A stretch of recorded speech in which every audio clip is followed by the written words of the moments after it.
Hello, everyone, everywhere. This is Bob Thibodeau with the Kingdom Crossroads podcast, and you are listening to the Going North podcast with my good friend Don Brightman. Be sure to subscribe to his podcast so you will not miss any of the upcoming episodes, and be blessed in all that you do. And today on the Going North podcast, we're bringing some fabulous humans from across the globe. Today's no different. Heck, who am I kidding? Today is a different day, and it's a special occasion because, my goodness, this guest today, my goodness, a fan of the show who has now joined the business of immortality. This guy right here grew up in the state of Alabama with his mom, dad, and 3 younger brothers. So he got the head honcho of the siblings in the building today, the podcast house today. And when he was 20 years old, his parents divorced, and he learned firsthand the phrase that a divorced friend had uttered to him 2 years prior, that divorce is worse than death. And my goodness, little did he know that years later that it would actually come back for him to say those same words to someone else who was going through some pain, that divorce is worse than death. And little did he know that those words that shared with him, that he shared with someone else, is now a message he's going to share with the world. So let's give it up for Mr. SM himself, Mr. Stanley McCluskey. How you doing today, Stan? All right, Dom. I'm doing awesome. I'm on the Going North podcast, finally. That's right, man. Congratulations. Welcome to the business of immortality, man. How's it feel? It feels good. And the reason being on your podcast feels so good to me because I remember last year, it was 18th July 2019, when you gave a shout out to me on episode 164, and the title was Escape Average, Go for the Big.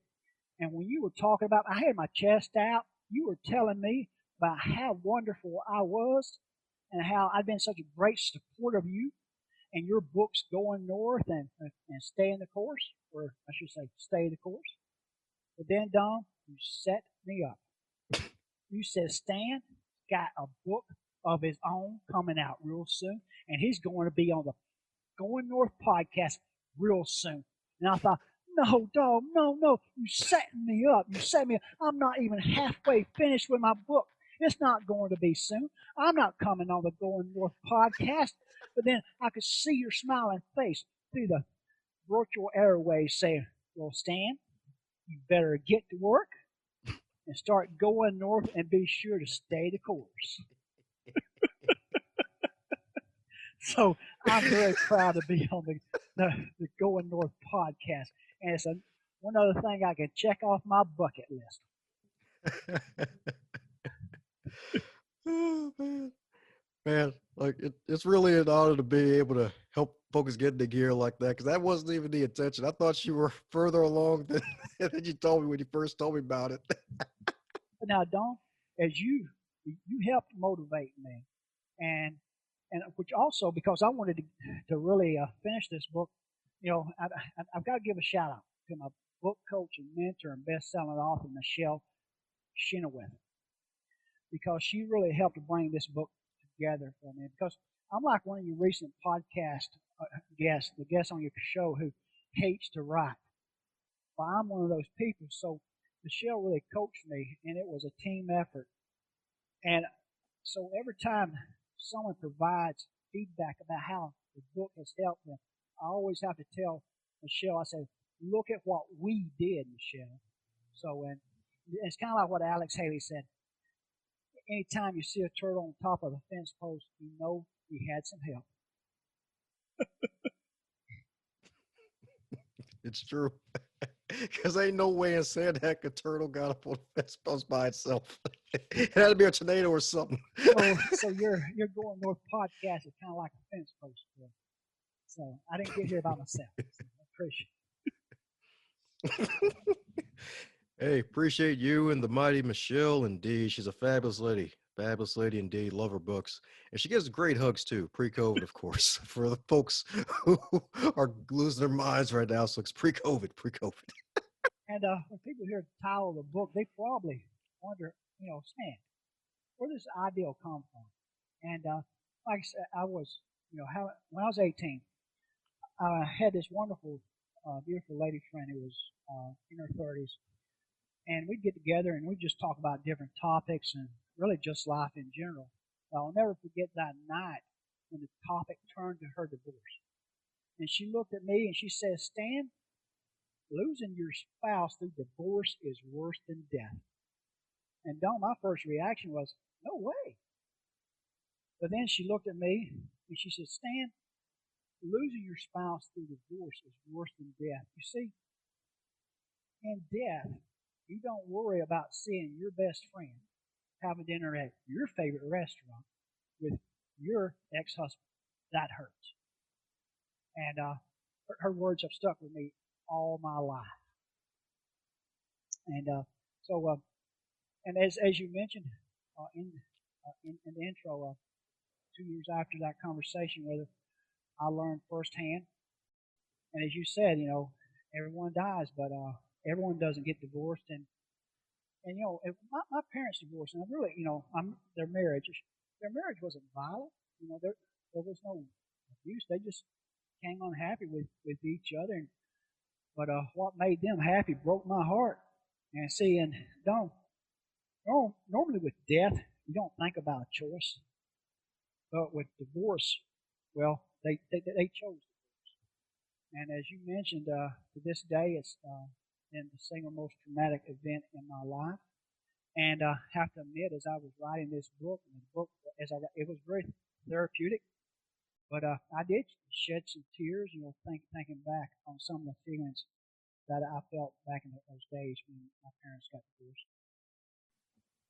And it also, as you mentioned, over the years, I found that there's people who are faced with divorce, and really, I truly believe that it's worse than death. And the story I've got here, it's not in my book, but about 10 years after my parents divorced, I was leaving a night class at the University of Maryland. My car broke down.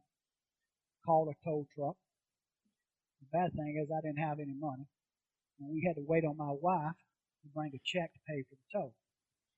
Needless to say, that tow truck driver wasn't happy. He was upset, but we passed the time chatting. And then he told me about his divorce, and that's when I told him that divorce is worse than death. And I will never forget his demeanor changed from being upset because he was waiting on money to looking at me with relief. And I don't know if he was afraid to admit that it was hurting, thinking that people would think he was weak, or maybe he just needed someone to give him permission to grieve. But it's been one of those, and when I see that happen to people, it makes me feel like I've made a difference. And we all want to make a difference in people's lives, and you do it all the time with Going North podcast. And since releasing the book, you can imagine I've had people who agreed with the title, some that didn't, and that's okay. That's okay. You don't have to agree with me. And I like to tell people, Jesus Christ had 12 disciples or best friends, and one of his best friends didn't agree with him. So you're not going to get 100% buy-in, even if you can walk on water. Now that's a gem. And I've never walked on water. And by the way, that's about Jesus got about 92%. I think it's my math. Got about 92%. But I'd take a B minus. About an 80 in any day. At least I did in calculus when I was taking that, and I was happy.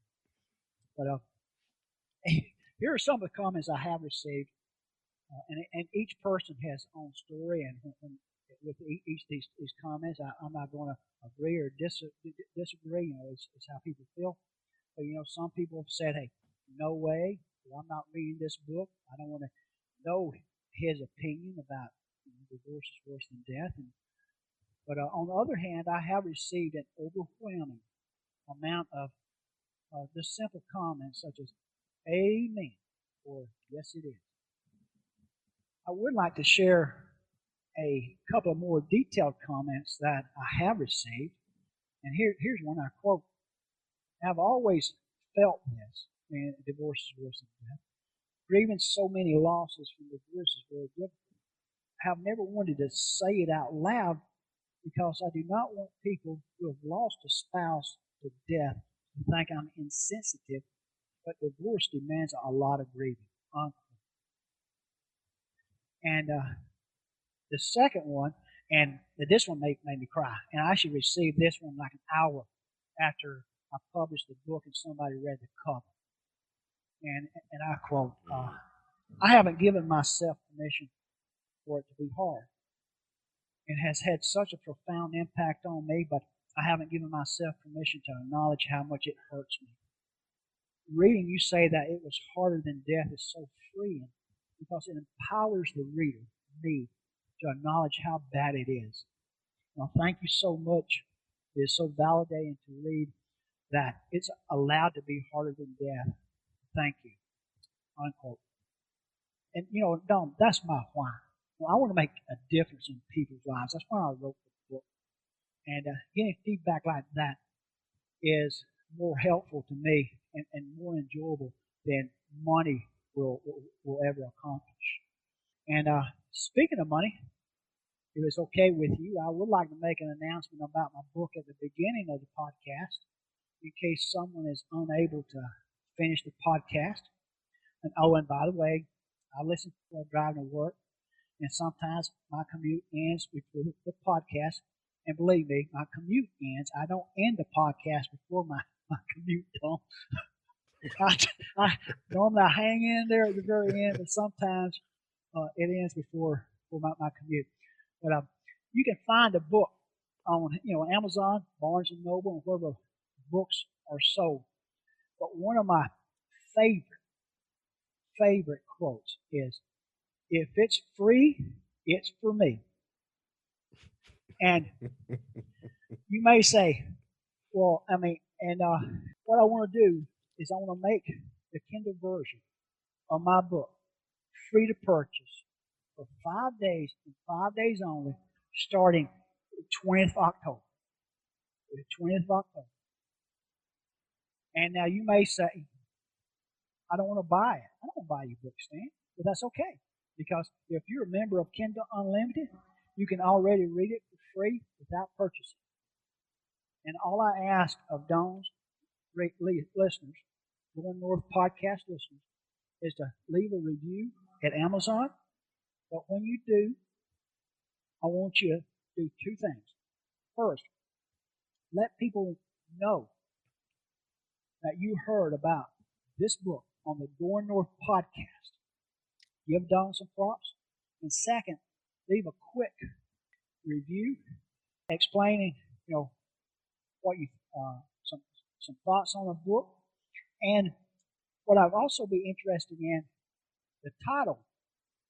I only have a title for the book. Divorce is Worse Than Death. I don't have a subtitle.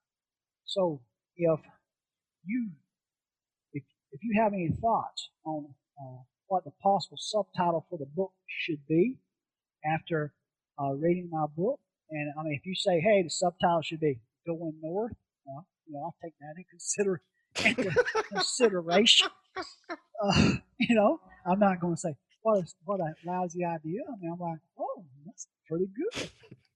Or it could be like, Dawn's the best. I don't know. But the reason I covet these reviews and I'm doing what I'm doing is I've already realized I'm going to be doing a version 2 of this book with some of the comments and reviews that I've received already. So please help me out and help Dawn out and help us make a difference. And the reason I'm choosing 20th October is that's the day that many years ago, my anniversary when I joined the United States Army. So I always remember that. So I want to commemorate that with I'm offering up my book. Now, Dom, I had to be honest with you, audience, up front, that I've never been divorced. And I've been married for 30 plus years to a saint, and that's probably why I've been married for over 30 years.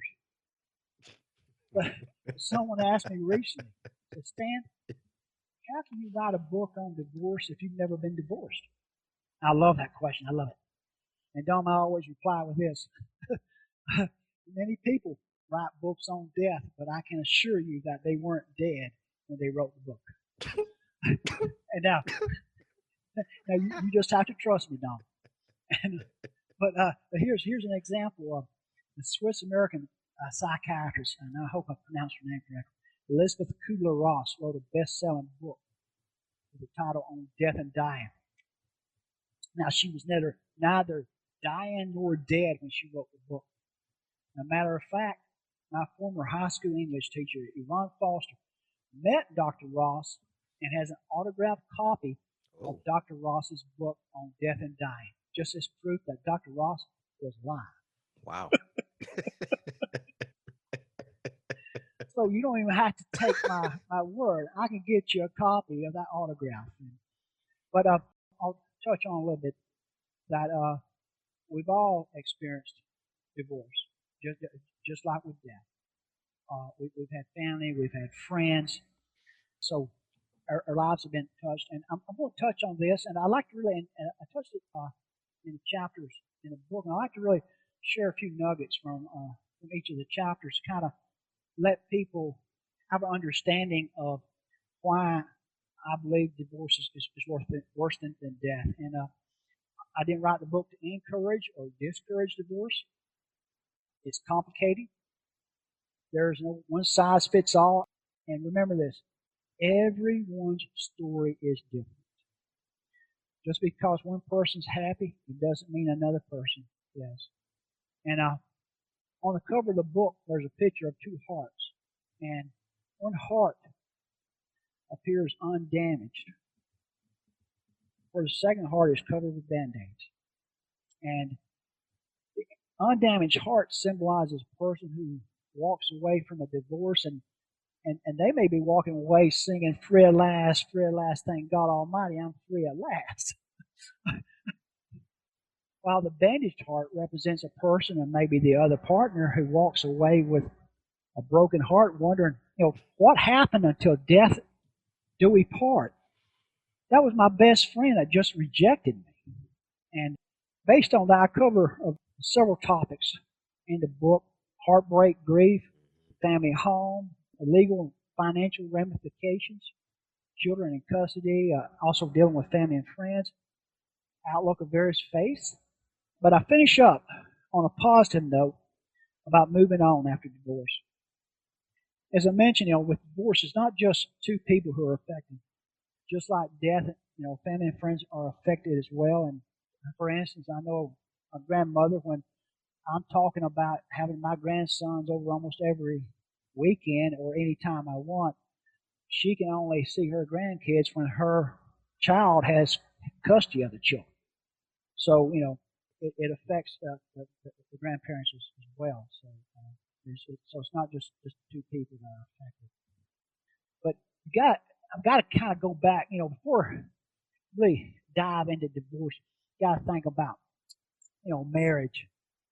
And, with many people with marriage and divorce, they may have a nonchalant attitude with a mindset that getting a divorce is no big deal. For some, it may not be a big deal. Some may even compare divorce with breaking up with someone in high school. You break up on Monday, you find a replacement on Saturday. And, and maybe it's better. but marriage is different than high school. I just, with my own, I searched for years, looking for my soulmate, looking for that one that, I could say, hey, without a doubt, that's the person I want to spend the rest of my life with. And there's people I've talked to that have experienced the same thing, searching for a soulmate. And, it's their soulmate until death do we part. And, once you find your soulmate, there's a wedding. You spend a lot of money on a wedding. And most of the times it's the happiest day of your life. And, and then they begin living their dream, living their life. Buy a home, have children, get in debt. And then with or without a warning, the marriage ends. Their dreams of until death do we part just dies. Don't think about it. Think about it. You got two people who at one time could not have imagined being separate. Two people in love. And then one partner chooses to stop loving the other. But here's it. Just because one partner stops loving, that spigot of love doesn't turn off. Meaning that other partner doesn't stop loving. There's that rejection, and they feel rejected, and maybe left wondering, why am I not good enough? Why am I not pretty? Am I not handsome? What caused them to dump me? He or she was my best friend, and see, with death, we don't think of a loved one choosing to dump us. And to me, I don't know about you. Rejection. Matter of fact, when I think of rejection, I don't know, back in a neighborhood when guys got together to choose the basketball game or teams, and there was two, and somebody would choose, and they'd say, I'll take him, and then I'd be the last one, and they're like, okay, I'll take Stan. I felt rejected. Because, there was nothing like somebody said, oh, Stan, I want you first. All right. And, so I understand. I mean, and honestly, we all understand rejection. And when somebody says, I don't want you, and you can't even imagine what it's still out with so big. And which brings us to a broken heart. And from some of the comments, that's why reviews are so important. I've been told that the section of the book on heartbreak and grief is good. It's not just for divorce. It's for, and especially with things that have happened to people during coronavirus, maybe loss of a job, death, loss of a lifestyle. Both a broken heart and a broken bone need to be treated. But the major difference between the two is that there are medical devices for a broken bone that can show you the damage. Mm-hmm. You're not left wondering, well, how bad is this thing broken? With a broken heart, there's no medical devices that can capture an image to show you how bad your heart is broken. And knowing how bad something is broken is important. And in the book, I share a story about when I break my leg riding my motorcycle sporting. And when I first broke my leg, I compared my break with a broken leg suffered by a colleague months earlier. And my colleague had healed in weeks. And I was expecting to heal in weeks until my doctor told me my break was unique, which I did tell a doctor. I said, well, of course, doctor, I'm a unique guy. What would you expect? He didn't laugh, Don. and then when he told me the next thing, I didn't laugh either. He said, I would need surgery and would be in a wheelchair for 3 months. So I went from riding my motorcycle to riding a wheelchair. And thing is, here's key, and it goes with a broken heart, is I wasn't worsened because my colleague healed faster. My break was just worse than my colleague. I was still just as strong as my colleague. And just like my broken leg, don't ever, and please tell people, don't compare your broken heart to someone else's. Because there is no divorce fits all. Each heartbreak is unique, just like my broken leg. And there are some people who can walk away from a divorce with a sprained heart, while the heart of others or someone else may be crushed or mangled. And it may take years to heal. I remember this one lady said it took her 2 years just to even think about start dating again. So it was very painful. Which when that happened, you got to discuss grief. We got to discuss grief. And when I think just what is grief, and I love this quote. It's from Kenneth Houck's book, Time to Grieve. And this definition, it really defines grief for me. really resonates with me. And I quote, "People grieve due to the loss of something or someone they value." Unquote. And think about it. The loss of something, not a person, a thing, or someone you value. And we've all experienced it. And some of the examples that it could be loss of a job, death of a pet, family and friends moving away, or you moving away from your family and friends because you found a better job, and can bring grief. And death and divorce will both bring grief. But when we think of grief, we normally associate it with death and not divorce. And the death of a loved one, you expect people to grieve. Family and friends will both tell surviving family members to take time and grieve. There's a funeral, sympathy cards, people praying for you. And where I come from, used to, Don, there was potato salad and southern fried chicken. But now with divorce, it's different. And with couples and friends and family members can all go through stages of grief, just like that grandmother. And there's not really a grieving process like with a funeral or appointed time to share your grief with loved ones. There's no sympathy cards and maybe prayers. And the last time I checked, I couldn't even find a divorce sympathy card on the shelves of my favorite greetings card store. And not that this matters, but no one brings potato salad and southern fried chicken to you like we do with a funeral. But here's a thought. This is my thought. With divorce, there seems to be that tendency to think that divorce is a good thing and no one should be grieving. As a matter of fact, one of the first things that maybe well-meaning friends or family may say to someone who just lost their best friend through divorce is, "You need to forget that loser. I'm going to fix you up with one of my colleagues this Saturday night." Now, contrast this. Could you imagine saying that to someone who just just buried a spouse? "Now, you need to forget that loser. I'm going to fix you up with one of my colleagues this Saturday night." If someone said that, you would think they were insensitive. How could you say to somebody that, "Hey, forget this person. You need to heal. Let's go find you somebody else"? So death and divorce is very different. And I'd like to share this story about a woman who recently divorced, but she had a friend whose husband had recently died.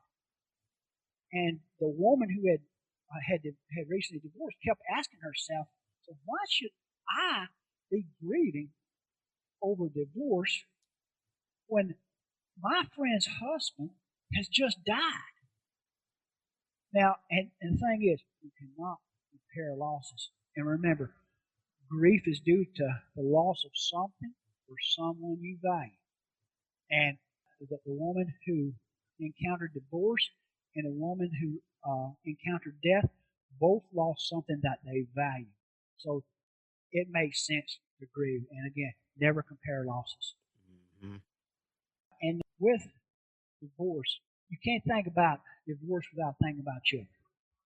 And death and divorce are both hard on kids. Let's face it.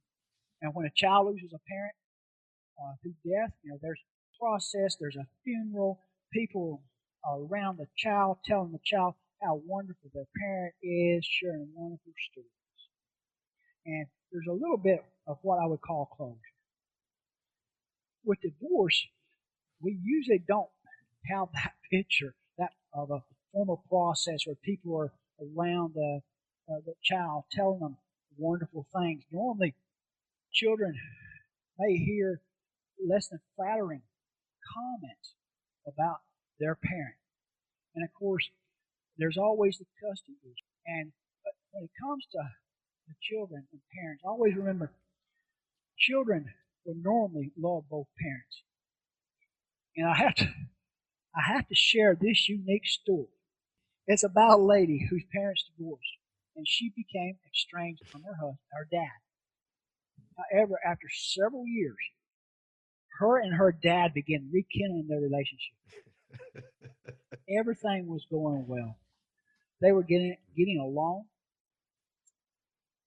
but then her dad died suddenly, and she was sad.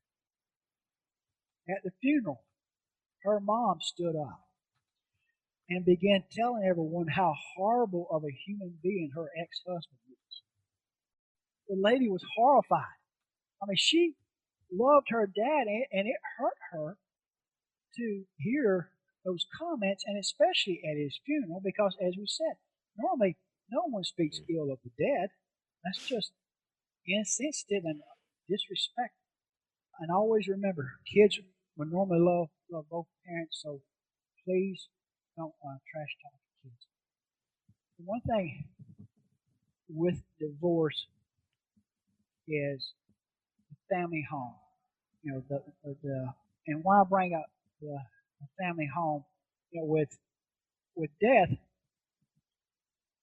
someone doesn't ask the surviving partner, well, who gets to keep the house? You would never think about asking that. However, with divorce, the question, who gets to keep the house, is usually one of the first questions that is asked. And with death, you know, normally there's some kind of life insurance policy or something, a safety net for a surviving spouse. When divorce occurs, you know, both spouses may be asking themselves, well, yeah, who's going to keep the house? Can I afford it? Can my spouse afford to buy me out? Because in today's society, you know, normally the monthly mortgage payments require the salary of both partners.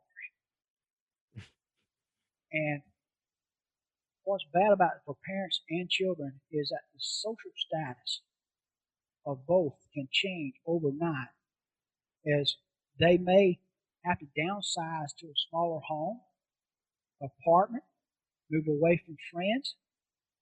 And one example that I heard of is the parent and the children moved back into the parent's childhood bedroom in a house that the parent had grew up in. So it was very humbling for that parent to bring his children into the old bedroom that he grew up in as a kid.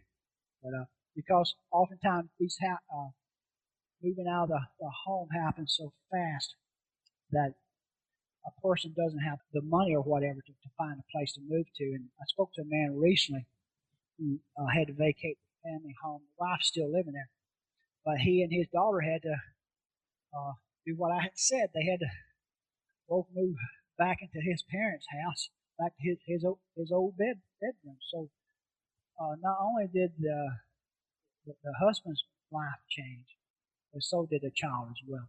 And and with the family home, you know, that's one of the reasons that, and also I think that's a 1-2 punch that oftentimes when you hear about somebody signing in the divorce papers, you say, okay, you got the divorce. But when they say, we've sold the house, or I've moved out of the home to my own place, you're like, oh, wow, this is real.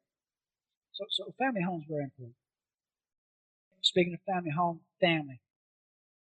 Now, I mentioned earlier that, you know, divorce affects family and friends, and death and divorce, the families are grown close to each member of the family, and it's tough on losing any member of the family. And when a family member dies, we expect the family to come together to mourn the loss. Matter of fact, family members of the deceased, that of the spouse still living, will come together and offer support to the surviving family, husband and wife. But now divorce can come as a shock or disappointment to family members. And some may even end up feeling shock or disappointment, and may even feel betrayed. When I say betrayed, meaning that maybe the husband or the wife cheated or whatever, or initiated the divorce, maybe when the family members really cared and loved that person who cheated, or so they feel that that person not only betrayed their partner, but also betrayed one of the family members. as I said, family members on both sides of the marriage typically formed a bond with, and some family members may choose to take sides after the divorce, and with death you don't expect that. And I got to share. I got a story. I got to share this. In one story, ex-husband had bonded so well with his ex-wife's dad that the dad never really accepted the divorce. After the divorce, the dad would still invite the ex-husband, his son-in-law, over to the house on Sundays to watch sporting events. Now, his daughter objected because she didn't want to really be around her ex. But her dad didn't acquiesce. He still invited the ex-husband over on Sundays. And to make matters worse for his daughter, he invited the ex over for the family Thanksgiving dinner meal. Hey, you need somebody to watch the football games with you on Thanksgiving. Mm-hmm. But in the dad's mind, his daughter divorced the ex-husband. The dad didn't. So he was still buds with the ex. The ex-wife was not still buds. And friends, we talk about friends, and they play an important role in our life. And personally, I always expect my friends, step up and support me. And and we expect our friends to be there whether it's a loss of a loved one or a loss of a dream. And with the loss of a loved one, we can be confident that friends will be there to support us. And especially during our time of need and our time of grieving. But when couples divorce, there can seem to be an awkwardness or expectation as the expectation of the friends of the couple and how those friends should react.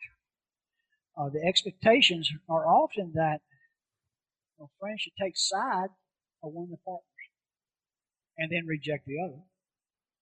And then there may be friends who will choose to distance themselves from both partners and just cut ties. And both partners lose friends.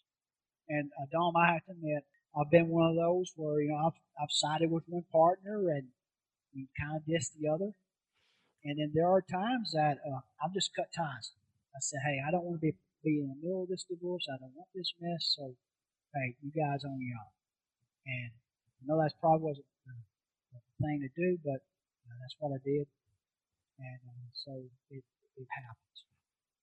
So people lose friends. But the family, friends, children, the family home, grief and heartbreak, we can't talk about divorce without talking about law. But when it comes to legal, there's processes and procedures to provide guidance for people who are experiencing the death of a spouse, death of a loved one, or death of a dream. But now the similarities between death and divorce change when the topic turns to custody of children, spousal support, and distribution of assets. With a death, the legal system covers the surviving spouse, and most of the time the expected maintain custody of the children and take ownership of any assets, and don't have to worry about spousal supports since there's no spouse to seek support from. However, divorce, on the other hand, is not as straightforward, even if the two divorcing partners have previously agreed on the spousal support, custody support, child support, distribution of assets, custody of the children. If they have a dispute and if they feel the stakes are high, the couple may both hire lawyers, and then they create a battleground, and then that's when it can get costly. Which brings us to the financial piece. The financial impacts have, whether death or divorce, they both, just can have a big impact because today's society, both spouses are normally employed, and in many cases need both salaries to support the family's lifestyle. And normally the loss of a partner's income can be disastrous to a family's lifestyle. And when that happens, that lifestyle that they've grown accustomed to is gone. So, but with death, we're all taught to prepare for death. I mean, I was taught to prepare for death when I went to church when I was a little boy. And I always told me, hey, you got to be ready. You got to know Jesus. You got to be ready. So we're taught to prepare for death. And I remember when I got my first job, and a responsible person will take out a life insurance policy to help offset the financial loss that may result from, could result from death. But the last thought on the mind of two loving people, or two lovebirds, when they get married, is a thought of marriage insurance to help offset the cost of the divorce. I mean, think about it.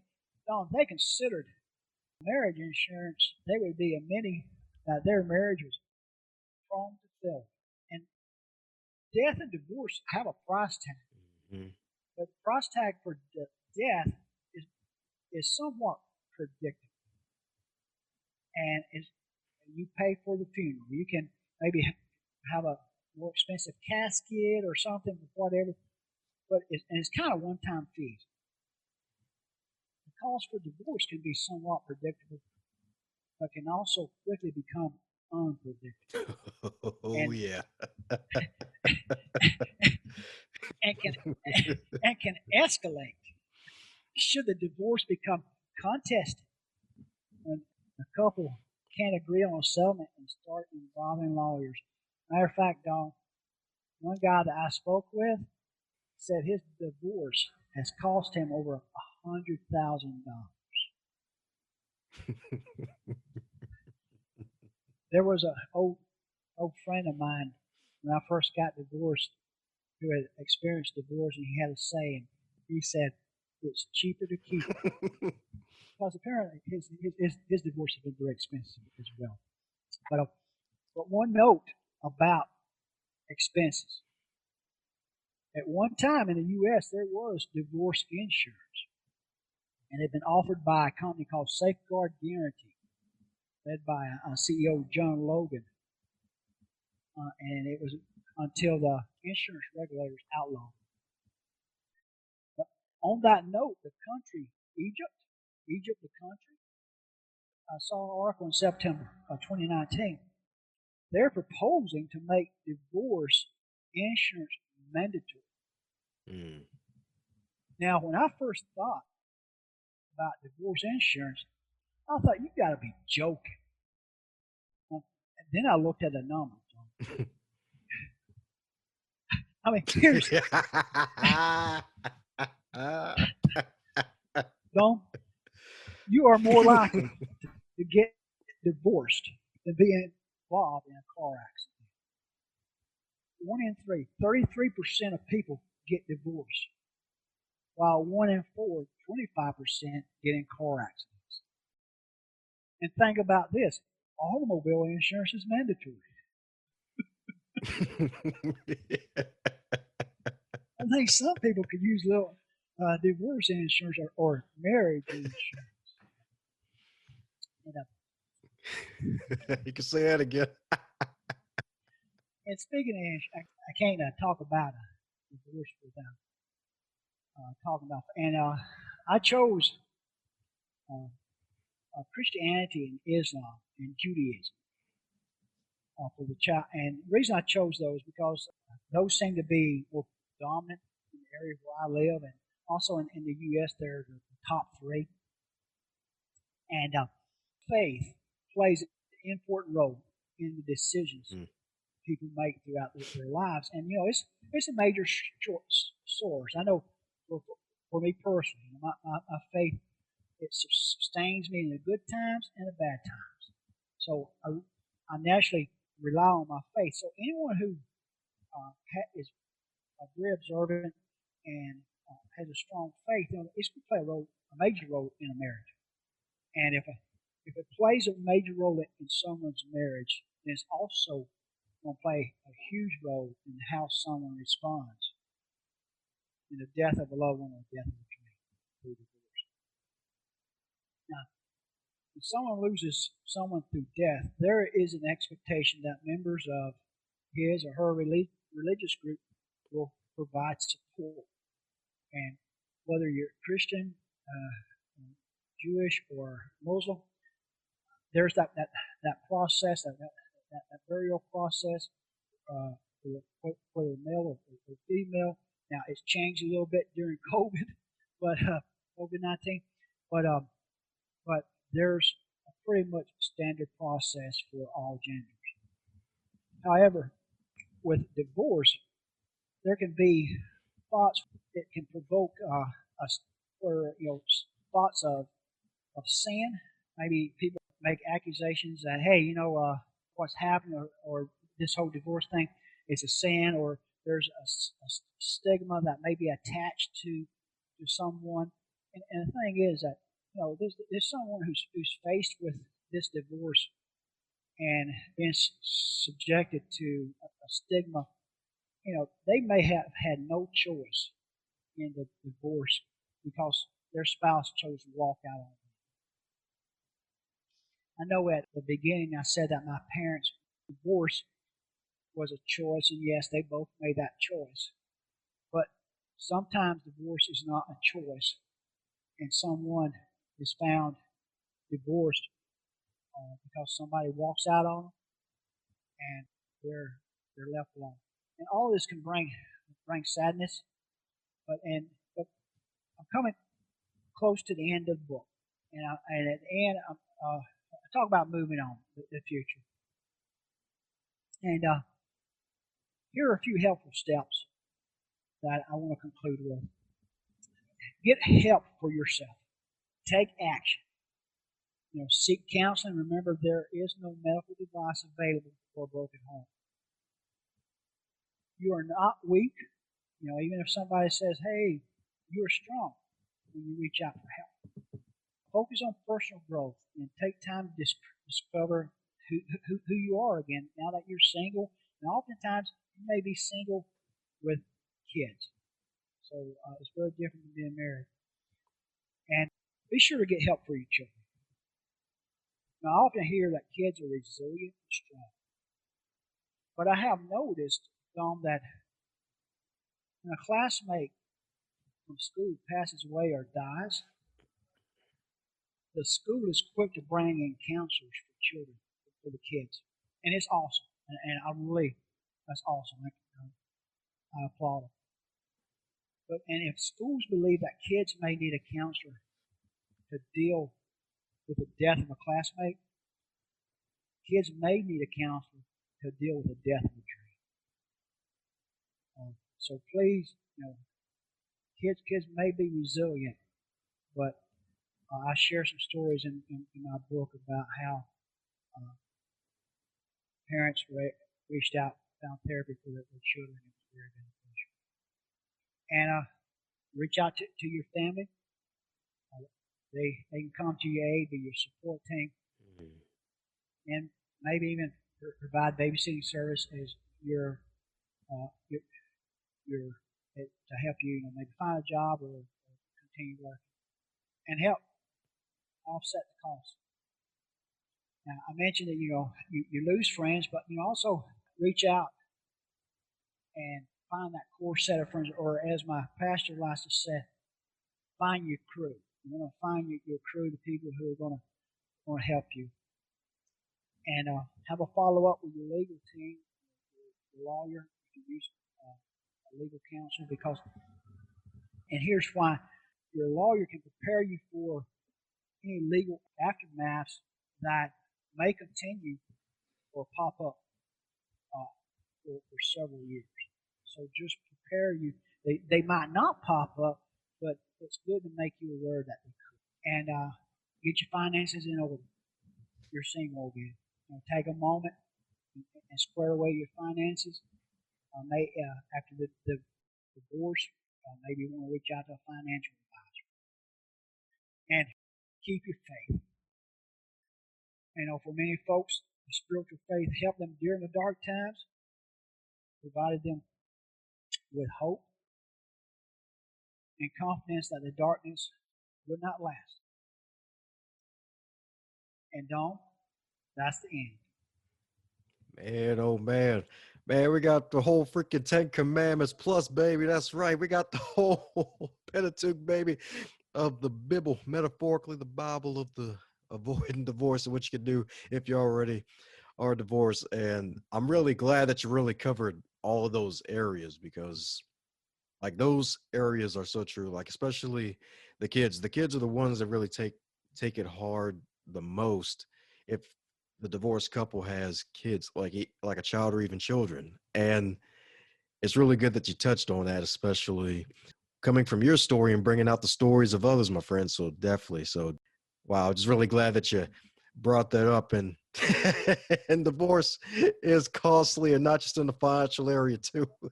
Because my goodness, I'm thinking of Dr. Dre's wife asked for $2 million a month, and Jeff Bezos' wife was cleaned out with a couple $1 million. That divorce, I'm like, yeah, maybe some divorce, maybe it's those celebrities getting divorced. Maybe that's why they don't have divorce insurance. And don't that bring up a good point, because now I think Jeff Bezos' wife is the richest woman in the U.S. Mm-hmm. And I want to make a note that most people who get divorced, they don't walk away with millions. There's so many, and most of them are women that are living below the poverty line. Mm-hmm. And as one person told me as I interviewed him, they said, "Look, Stan, the majority of people aren't celebrities with millions of dollars, and we end up living on food stamps."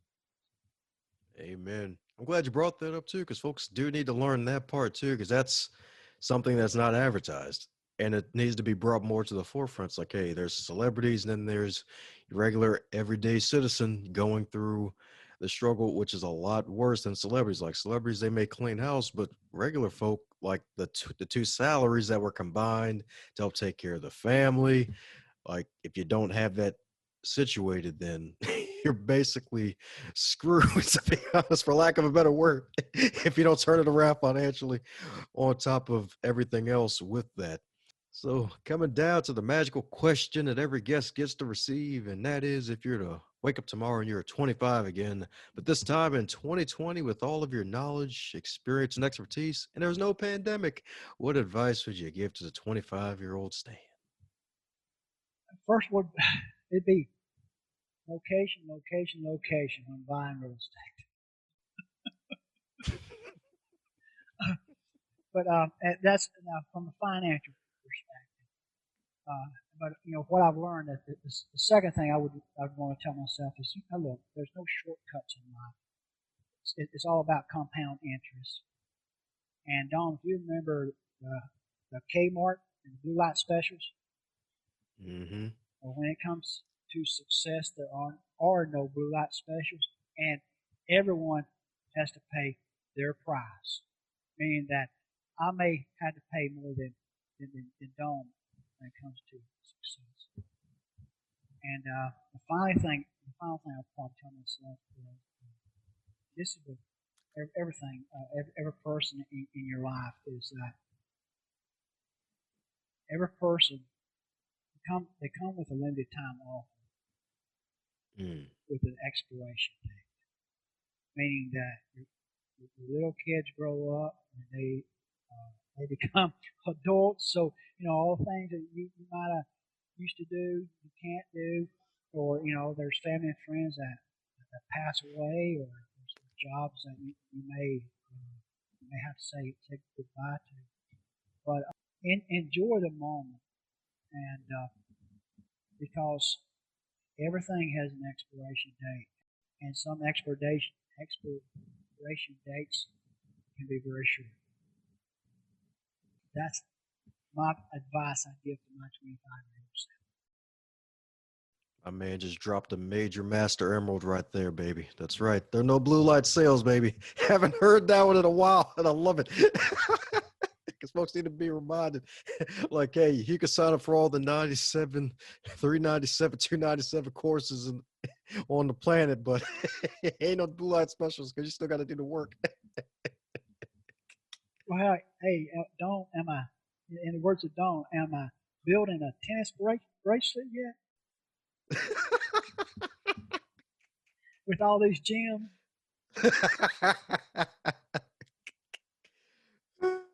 That's right, baby. That's right. You got the whole belly dancer skirt going on today with this one.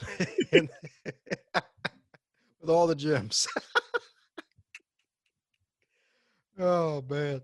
So for those who want to keep in contact with the sensational Stan himself and all that he's doing, one more time for the folks who want to keep in touch with you, what's the best way for folks to reach out to you, Stan? Okay, that's awesome because thanks to my brilliant and smart wife, Jennifer, you can reach me at www.stanleymccluskey.com, and they will find your podcast on there when they go to it, to my webpage. And again, I'd like to give kudos to my wife, a superwoman saint, who she really did the heavy lifting to make my website possible. She's done everything, and one thing I learned in leadership, they always said, to be successful, you want to have a shared vision, and you want to surround yourself with people smarter than you. And think about this, Don. It's worked for me for over 30 years in my marriage. So I've surrounded myself with someone smarter. So I appreciate it. There you go. That's what I'm talking about, folks. Well, my man just dropped a bunch of wisdom today. Pick up the magical copies of the book. And October 20th through the 25th, baby, you can snag the Kindle edition, free ebook edition. And even share with your friends and family and let them know it's like, hey, if someone's gone through divorce or they're about to get married and they just want to hear someone else's perspective who's lived through a different realm of that divorce, then definitely pick up this book and share with the world because we need to get the message out there, especially this year when a lot of couples may be thinking about going that route when they spent a little extra time than they thought they would with them. Yes, indeed. Yes, indeed. So any parting words before we close up shop, Stanley? Oh, yeah, one last thing, and this is why book reviews are so important. I've been told that my book, anyone who may be thinking about divorce, going through divorce, or knows of someone that is thinking about going through divorce or going through, please let them know about this book.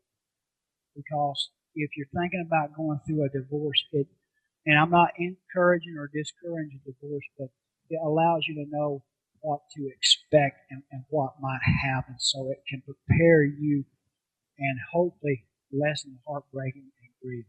So that's where I am. Hey there, buddy. Looks like you made it to the end of this episode. Since you made it to the end of this episode, do both of us a favor and stop being greedy. Stop it right now and share this episode with your friends and your fellow podcast lovers, especially those who have book clubs and want to listen to the authors who write some amazing books. Be sure to check out the rest of the backlog too while you're at it and share all those too.